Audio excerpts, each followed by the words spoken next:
Tirupati assembly నియోజకవర్గంకు భారత Chaitanya Yojana party తరఫున కృష్ణవేణి యాదవ్ మంగళవారం నామినేషన్ దాఖలు చేశారు. పొంగనూరు రామచంద్ర యాదవ్ స్థాపించిన భారత చైతన్య యువజన పార్టీ తరఫున తిరుపతి అసెంబ్లీ నియోజకవర్గం నుంచి స్థానిక నాయకురాలు కృష్ణవేణి యాదవ్ నామినేషన్ దాఖలు చేశారు. మంగళవారం తన అనుచరులతో కలిసి ఆమె నివాసం నుంచి ఆర్టీఓ కార్యాలయం వరకు ర్యాలీగా వచ్చి అనంతరం నామినేషన్ దాఖలు చేశారు. ఈ సందర్భంగా ఆమె మాట్లాడుతూ మంచి ఆలోచనతో సమాజంలో మార్పు తీసుకురావడానికి రామచంద్ర యాదవ్ భారత చైతన్య యువజన పార్టీని స్థాపించారని చెప్పారు.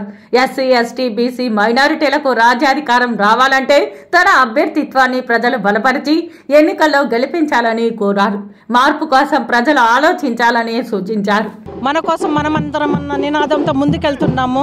తిరుపతి ప్రజలందరూ మెరుగుపడాలని, పూర్వ వైభవం తెప్పించాలని తిరుపతికి బీసీవై పార్టీలో ఎమ్మెల్యే అభ్యర్థిగా నిలబడ్డాను. బీసీవై పార్టీలో ఎమ్మెల్యేగా పోటీ చేస్తున్నాను. మన కోసం మనమందరం అన్న నినాదంతో ముందుకెళ్ళాలి.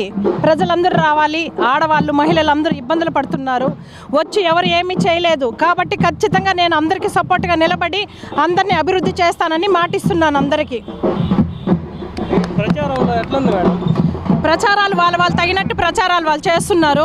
ఇప్పటి వరకు వచ్చిన పార్టీలు ఏం చేసినాయని ప్రజలందరికీ తెలుసును. కాబట్టి మేము ఖచ్చితంగా ప్రజలకి అనేసే కాదు, అందరికీ బడుగు బలహీన వర్గాలు అందరూ మా ఆహ్వానితులే. మేము ఖచ్చితంగా విజయం సాధిస్తాము.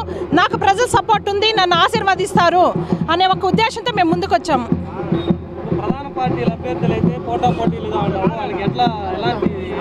పోటాపోటీగా ఉన్నారన్నది మాత్రమే తెలుసు. ప్రజలకి ఏం చేశారనే ప్రజలందరికీ తెలుసు, మీడియా మిత్రులకి అందరికీ తెలుసు.